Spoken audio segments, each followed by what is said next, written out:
Bismillahirrahmanirrahim. Assalamualaikum warahmatullahi wabarakatuh. Waalaikumsalam warahmatullahi wabarakatuh. Nggih, Pak Mutar, pripun kabare nggih? Alhamdulillah baik. Bagaimana Bu? Sehat? Alhamdulillah sehat. Nggih. Pak Mutar kelihatan ceria banget hari ini, Pak. Ya, alhamdulillah semua dinikmati. Oh, Dan nggih. bahagia. Nggih, alhamdulillah nggih, Pak. Nyun sewu nggih, Pak. Ini ceritanya kan saya sama teman saya ada tugas demonstrasi konseptual di modul 3.1.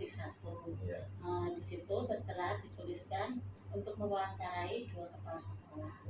Kebetulan yang pertama saya mewawancarai ibu kepala sekolah kami di SMA Negeri 2 Cilacap, yang kedua dengan Pak Mutar di SMA Negeri 1 Jeruk lagi. Iya, terima kasih sudah hadir ke sini. Nggih, langsung mawon nggih Pak nggih. Masih monggo, insyaallah. Selama ini nggih Pak nggih, bagaimana perasaan Bapak Muhtar dapat mengidentifikasi kasus-kasus yang merupakan dilema etika atau bujukan moral? Ya, terima kasih. Lama saya menjadi kepala sekolah yang hampir 3 periode ini ya. Dilematika atau bujukan moral memang selalu ada. Karena kita ketahui dilema etika ini menyangkut bahasanya hati ataupun bahasa hati. Karena dilema etika ini atau bujukan moral ini tidak ada yang benar, tidak ada yang salah, semuanya sama-sama baiknya. Untuk mengambil keputusan seperti itu yang saya terima selama ini, memang bahasanya saya harus berani mengambil keputusan agar dilema etika yang terjadi itu bisa dicari solusi win-win solution yang terbaik siapa yang kita hadapi itu. Pertama, bila dilema etika ini menyangkut tidak hanya perorangan, misalnya perorangan itu kita bisa langsung ya, kita sudah menyangkut kelompok, individu dan lain sebagainya dalam suatu kegiatan ini memang dilema etika menjadi suatu hal yang menarik ya, menarik walaupun beban itu menarik untuk bisa diselesaikan. Itulah bujukan moral ini memang selalu muncul yang selalu kita hadapi. Tapi bismillah dengan niat amanah menjadi kepala sekolah ya, dilema etika ini akan bisa kita selesaikan sebenarnya. Selama ini Pak Nji, bagaimana Bapak menjalankan pengambilan keputusan di sekolah Bapak, terutama di SMA Negeri 1 Jeruk ini, terutama untuk kasus-kasus di mana ada 2 kepentingan yang sama-sama benar atau sama-sama mengandung nilai kebajikan? Oh ya, itu sekali lagi ya, namanya dilema etika. Untuk mengambil keputusan ini kita harus mengetahui itu persoalannya seperti apa. Persoalan betul-betul benar atau persoalan ini kalau kita ambil nanti siapa yang rugi siapa yang menang, tidak seperti itu. Harapannya semuanya harus bisa menerima keputusan, dan saya sebagai pembina ini mengambil keputusan pun juga harus ya melihat sejauh mana nanti keputusan saya ambil itu, apakah itu nanti untuk kepentingan persorangan atau golongan atau kelompok. Yang jelas tetap harapan saya sebagai pembina bahwa keputusan yang saya ambil ini nanti ini adalah untuk kepentingan bersama. Nah, memang ketika mengambil keputusan ini nanti mesti ada 1-2 orang yang tidak pas ataupun tidak sesuai dengan keputusan yang saya ambil. Yang jelas harapannya keputusan yang saya ambil ini untuk kebersamaan. Nah, ini yang selalu muncul. Untuk itu ya bismillah, sebagai pimpinan harus siap menghadapi yang seperti ini, dilema seperti ini. Semuanya benar, semuanya baik, ya tetap diambil keputusan yang untuk yang bersama. Mau nggak mau nanti ada satu tua yang mungkin percaya ya itu memang resiko yang saya harus diambil dan siap untuk menghadapinya. Dan itu kembali lagi nanti pendekatan pada person-person tersebut agar bisa menerima keputusan yang saya ambil atau keputusan yang bersama. Itulah kebijakan yang harus diambil oleh kepala sekolah dan harus berani. Itu. Terus yang ketiga ini Pak, langkah-langkah Bapak atau prosedur seperti apa yang biasaan Bapak lakukan selama ini? Apabila ada suatu persoalan atau ada masalah dilema etika, prosedur saya ambil yang jelas mengidentifikasi masalah ini masalah apa. Ya, kita ambil identifikasi dulu penyebabnya apa, karena apa, siapa yang enggak masalah, perseorangan, kelompok, individu atau masyarakat. Kalau sudah mengetahui, nah setelah mengetahui mengidentifikasi masalah itu kita cari solusi. Solusinya kita banyak baca literasi. Oh, soal ini harus begini, tadi harus begini, harus begini. Setelah itu kita coba kalau persoalan ini hanya sederhana ya kita selesaikan secepatnya ataupun langsung. Kalau sifatnya kompleks nanti kita ambil setelah identifikasi masalah, kita cari hipotesanya, kita cari referensi, baru bisa diadakan pertemuan siapa-siapa yang terlibat. Setelah itu setelah kita ambil kesimpulan yang terbaik untuk mencapainya. Insya Allah itu nanti akan bisa terselesaikan apabila memang diambil secara dengan baik dan benar. Studi kasus jadi memang selalu ada, dan ini memang sebagai pimpinan harus memiliki kekuatan atau keberanian untuk mengambil keputusan. Itu jadi ada prosedurnya bulan ya. Untuk selanjutnya di Bapak nih, Ya. hal-hal apa saja yang selama ini Bapak anggap efektif dalam pengambilan keputusan pada kasus-kasus dilema etika? Sekali lagi suatu hal itu harus kita ambil seefektif mungkin, seefektif mungkin apabila ada masalah. Jadi kita cari akar permasalahannya. Kalau akar permasalahannya begitu ya harus kita cegah dulu supaya bahasanya tidak kemana-mana, tidak kemana. Dan selalu kita mengingatkan bahwa kita adalah satu keluarga, satu besar. Ada orang istilah Jawa mengatakan mikul dhuwur mendem jero. Maksudnya ya kalau ada sesuatu yang tidak bagus ya kita tahan bersama di dalam keluarga. Memang bagus ya boleh beda.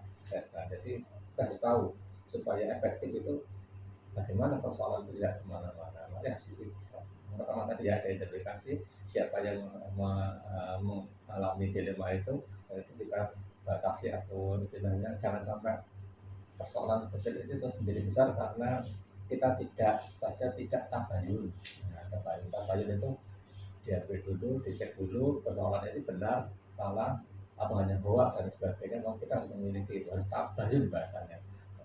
Semua masalah itu benar apa enggak itu? Nah, cek dulu. Bahasanya harus memiliki sikap Jadi lanjut di Pak. Hal-hal apa saja yang selama ini merupakan tantangan bagi Bapak dalam pengambilan keputusan pada kasus-kasus dilema etika?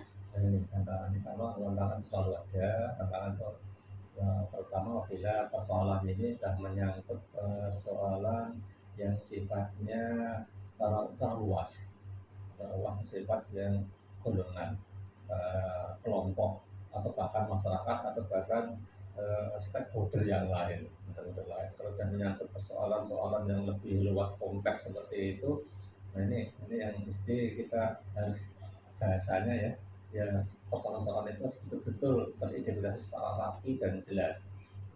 Ini selalu pernah saya menghadapi seperti itu ketika ada laporan masyarakat sampai ke pihak luar. Nah, ini maka sebagai pimpinan bagaimana caranya supaya persoalan-persoalan ini tidak terus menjadi keputusan atau mengambil keputusan yang tidak tepat.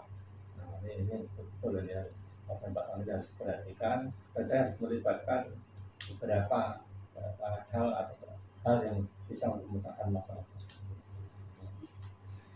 Jadi pertanyaan selanjutnya, apakah Bapak memiliki sebuah jadwal tertentu dalam penyelesaian kasus dilema etika? Apakah Bapak langsung menyelesaikan di tempat atau memiliki sebuah jadwal untuk menyelesaikannya bentuk atau prosedur seperti apa yang Bapak jalankan? Ya, terima kasih. Kemudian membuat persoalan. Kalau persoalannya itu sekiranya tidak begitu penting, sebenarnya sih persoalan penting ya. Kalau itu bisa diselesaikan secara face to face atau secara persoalan, maka kita harus diskusi aja. Selesaikan secara kekeluargaan bahasanya. Kekeluargaan kalau tidak selesaikan dengan baik, bisa diputuskan dengan baik, maka kita harus mengambil supaya tidak kemana-mana. Sekiranya persoalan itu Pak pelik, maka kita harus mengambil keputusan lagi dengan cara seperti awal itu kita cari akar persoalannya, kita identifikasi, kita tentukan, dan maka itu perlu jadwal. Tidak bisa aja ujuk-ujuk ya bahasanya itu kan persoalan sederhana, mungkin satu ketemu kita selesaikan dengan baik, atau kita undang secara face to face, kita ajak cerita selesai. Tapi kalau persoalannya nanti sudah agak pelik, yang mau tidak mau kita harus ada pemanggilan dan jadwal, ada studi kasus, ada apa namanya masukan-masukan dari pihak yang lain, sehingga nanti bisa ketahui kesalahannya ini, maka perlu. Jadi persoalan ini bisa jadwal ini bisa selesai langsung ataupun menggunakan jadwal-jadwal tertentu, karena memang tidak bisa selesaikan dalam waktu singkat ataupun dalam waktu yang sederhana saja. Lanjut Pak J. Ya. Adakah seseorang atau faktor-faktor apa yang selama ini mempermudah atau membantu Bapak dalam pengambilan keputusan dalam kasus-kasus dilema etika? Ya, sesuatu yang jelas bagi saya, kalau menyelesaikan masalah saya selalu hasbunallah, serahkan diri kepada Yang Maha Kuasa. Berikutnya juga kita mencari bagaimana juga kita tidak bisa berbicara sendiri. Kita kalau mengambil keputusan belum tentu keputusan saya ambil itu benar, maka saya sering ada diskusi dengan siapapun yang sekiranya bisa menjadi teman diskusi dan bisa menyelesaikan masalah. Bisa tim manajemen di sekolah, bisa teman kerja, bahkan keluarga pun juga bisa. Termasuk juga pimpinan saya yang lebih atas, di dinas pendidikan, ajak diskusi apabila ada suatu masalah sini seperti ini tuh seperti apa, mungkin ada masukan dari beliau. Dan juga untuk kemungkinan dengan seseorang yang punya masalah pun kita ajak diskusi. Jadi selalu ada, dan saya berpikiran bahwa saya tidak bisa menyelesaikan sendiri, mengambil sendiri, tapi tetap harus ada pertimbangan-pertimbangan. Seorang itu ada yang salah satu yang tadi bisa, yang keluarga aja bisa, atau bahkan teman, atau bahkan pimpinan, atau bahkan tim manajemen di sekolah, itu yang bisa. Pertanyaan terakhir Pak J. Terima kasih. Dari semua hal yang telah disampaikan, pembelajaran apa yang dapat Bapak petik dari pengalaman Bapak mengambil keputusan dilema etika? Terima kasih. Saya banyak mendapatkan pembelajaran dari semua yang selama ini saya alami selama menjadi pimpinan di kepala sekolah ini. Banyak dilema etika atau rujukan moral yang jelas. Semulanya kalau suatu masalah itu harus bisa diselesaikan dengan bijak sana, bijak sini, yang mengambil hal yang terbaik. Berikutnya seperti dilema sosial itu hal yang mesti dihadapi oleh semua orang, apalagi seorang pimpinan. Kesimpulannya seorang pimpinan harus sabar, harus tabayun, harus qanaah, tasamuh, dan saya bisa menerima apa-apa yang sudah selama ini terjadi. Berikutnya yang saya ambil dari dilema etika yang saya alami ini, saya bisa belajar lebih banyak lagi menghadapi persoalan-persoalan, menghadapi baik itu individu, kelompok, atau persoalan. Ternyata setiap individu itu memiliki beda-beda pandangan, beda-beda sifat. Kelompok pun juga beda-beda sifat. Ini yang saya terima, alhamdulillah saya bisa belajar dari situ. Selanjutnya yang utama, karena saya sebagai pimpinan, maka saya harus bisa mengambil keputusan yang tepat dan untuk kebersamaan. Dan terkadang keputusan itu bisa jadi ada sekelompok atau beberapa orang yang tidak puas dengan apa yang saya ambil. Saya harus siap menghadapi semua. Itu yang saya sampaikan. Saya ucapkan terima kasih. Mudah-mudahan pengalaman saya ambil ini ada baiknya bisa untuk saya pribadi maupun untuk terima kasih. Terima kasih, saya ucapkan terima kasih, sukses selalu menjadi guru penggerak yang terbaik. Saya biar tetap the best, tidak bisa menjadi nomor satu, tapi jadilah yang terbaik. Evo and forever, mana saja dan kapan saja. Bapak, alhamdulillah percakapan hari ini sudah selesai. Saya Waryanti mengucapkan banyak-banyak terima kasih sama Bapak sudah berkenan menjadi narasumber saya. Semoga Bapak Pak Mokhtar sehat selalu bersama keluarga dan menjadi pemimpin yang sakinah. Amin. Oke. Terima kasih Bapak. Matur Sukses selalu nuwun. untuk calon-calon CGP ini, sukses selalu. Mudah-mudahan ilmunya bermanfaat dan bisa diberikan kepada orang yang membutuhkan. Assalamualaikum warahmatullahi wabarakatuh. Waalaikumsalam warahmatullahi wabarakatuh. Bismillahirrahmanirrahim. Assalamualaikum warahmatullahi wabarakatuh. Waalaikumsalam warahmatullahi wabarakatuh. Gimana Bu kabarnya? Sehat, semangat. Alhamdulillah. Kelihatan ceria banget Ibu hari ini. Harus selalu ceria. Padahal lagi puasa ya Bu ya. Insya Allah. Alhamdulillah ya Allah Ibu. Ya, seperti yang kemarin saya pernah ngatur kali Ibu, kalau saya ada tugas CGP di modul 3.1, yaitu untuk kebijaksanaan kepala sekolah, disuruh mewawancarai 2 kepala sekolah. Yang pertama Ibu, yang kedua nanti insya Allah ke SMA Negeri 1 Jeruk Pak. Alhamdulillah Ibu berkenan. Berkenan banget. Pokoknya Bu penggerak pokoknya totalitas. Matur nuwun nggih Bu nggih. Menjadi agen perubahan. Amin. Langsung saja Ibu nggih. Ya. Pertanyaan yang pertama, selama Ibu di SMA Negeri 2 Cilacap ini, bagaimana Ibu dapat mengidentifikasi kasus-kasus merupakan dilema etika atau bujukan moral? Ya, pertama kita mengidentifikasikan hal-hal yang terkait dengan ya hal yang benar dan sama-sama benar gitu ya. Jadi harus kita identifikasikan terlebih dahulu hal-hal yang terjadi di SMA.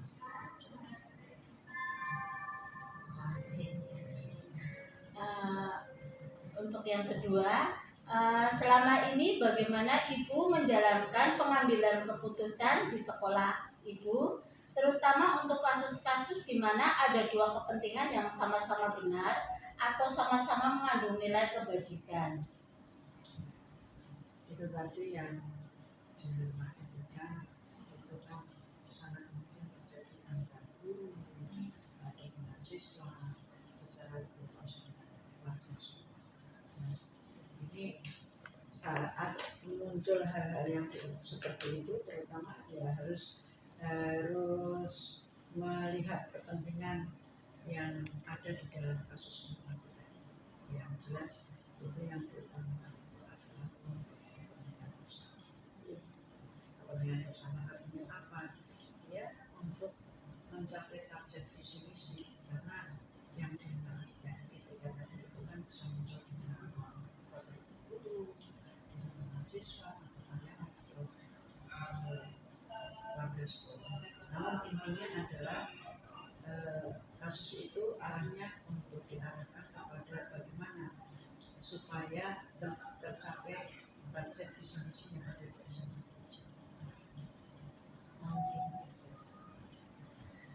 Untuk yang pertanyaan ketiga, langkah-langkah atau prosedur seperti apa yang biasa Ibu lakukan selama ini?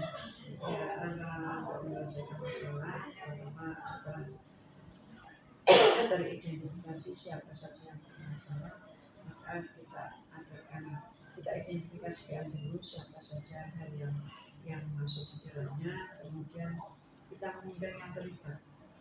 Yang terlibat itu mungkin tadi saya sampaikan tadi, mungkin siswa, kemudian kita selanjutnya untuk kita buat studi kasus untuk memutuskan supaya dengan studi kasus itu kan nanti akan ketahui apa permasalahan siapa yang baik.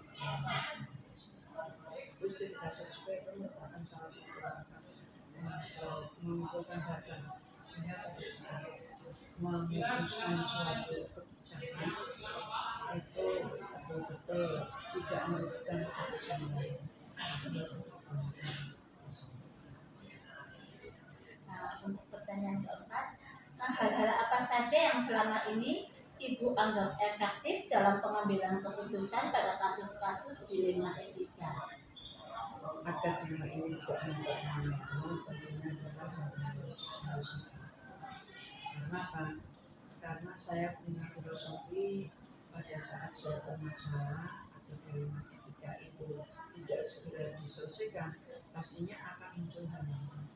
Maka begitu teridentifikasikan kemudian siapa yang terlibat, kita melakukan studi kasus, maka segera kita forensik supaya tidak kemana-mana dan segera bisa diatasi.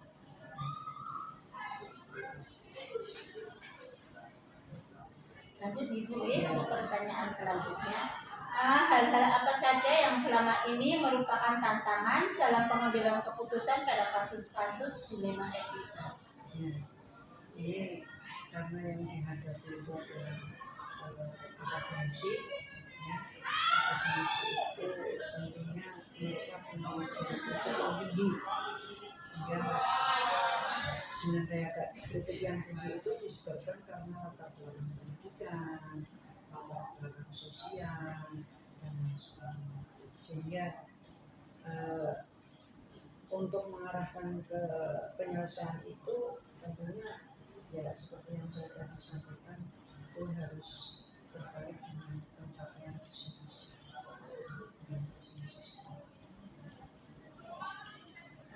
Lanjut Ji. Apakah Ibu memiliki sebuah jadwal tertentu dalam penyelesaian kasus dilema etika? Apakah Ibu langsung menyelesaikannya di tempat atau memiliki sebuah jadwal untuk menyelesaikannya? Bentuk atau prosedur seperti apa yang Ibu jalankan?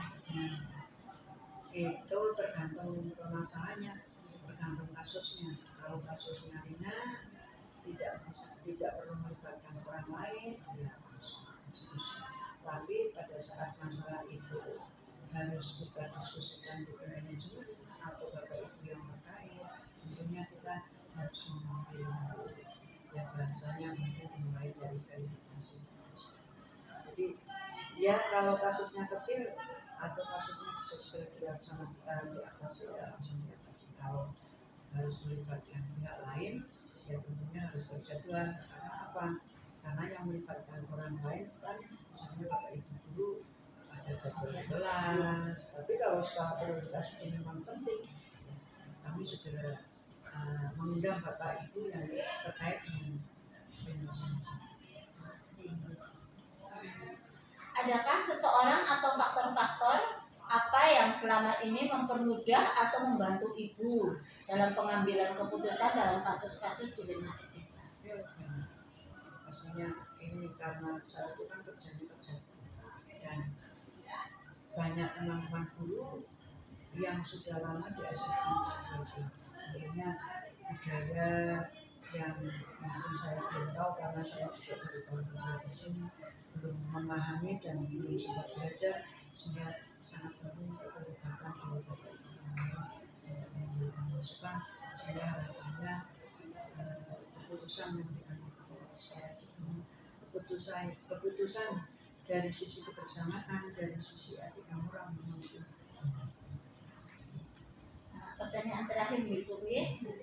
Dari semua hal yang telah disampaikan pembelajaran, apa yang dapat Ibu petik dari pengalaman Ibu mengambil keputusan dilema etika selama di SMA Negeri 2 Cilacap? Luar biasa, di SMA Negeri 2 Cilacap memang dinamikanya luar biasa juga tinggi dan peran serta kepedulian antar sesama guru dengan siswa dengan warga sekolah itu luar biasa. Sehingga kita sangat mau mengenal itu tadi saat masalah itu tidak bisa saya putuskan sendiri, itu saya libatkan dan warga sekolah terutama bapak ibu sangat suka bagaimana supaya pengambilan keputusan itu betul-betul bermakna buat warga sekolah untuk Alhamdulillah ya Bu ya, sesi wawancara ini sudah selesai semuanya.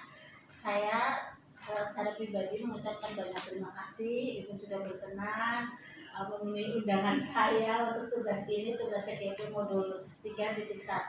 Semoga Ibu sehat selalu bersama Amin. keluarga. Amin. Dan Ibu memang Ibu Masriko yang hebat sekali di SMA Negeri 2 Cilacap ini. Ya itu karena seperti ini kan juga semuanya terdorong dan termotivasi serta merupakan kerjasama yang baik antara siapa ya semua aktivitas akademiknya orang sekolah dengan guru, dengan karyawan, dengan siswa, dengan penutur dan Intinya kerjasama semua. iya betul. Dan tentunya jangan lupa nih Mbak Wadi, dengan sudah berproses sudah sampai di modul 3.1. Nah, itu perjalanan yang panjang dan perjalanan itu merupakan suatu proses harapannya nanti dengan banyak guru yang ada di SMA 2 Cilacap sudah menjadi guru penggerak. Nah, tiga kata kuncinya bergerak, bergerak dan bergerak. Sehingga teman-teman guru penggerak nanti saya berharap jadi salah satu modal utama untuk membawa perubahan SMA Negeri Cilacap. Insya Allah Ibu. Terima kasih dukungan motivasinya selama kita mengikuti CGP. Alhamdulillah Bu Masri Pak memfasilitasi semua. Totalitas. Terima kasih dari sarana, prasarana, kegiatan, tempat dan sebagainya. Saya hanya bisa mengucapkan terima kasih banyak dan Ibu sehat selalu. Suksesnya. Amin. Cukup Ibu nggih. Wabillahi taufiq wal hidayah. Wassalamualaikum warahmatullahi wabarakatuh. Waalaikumsalam warahmatullahi wabarakatuh. Matur nuwun. Sukses selalu. Nggih.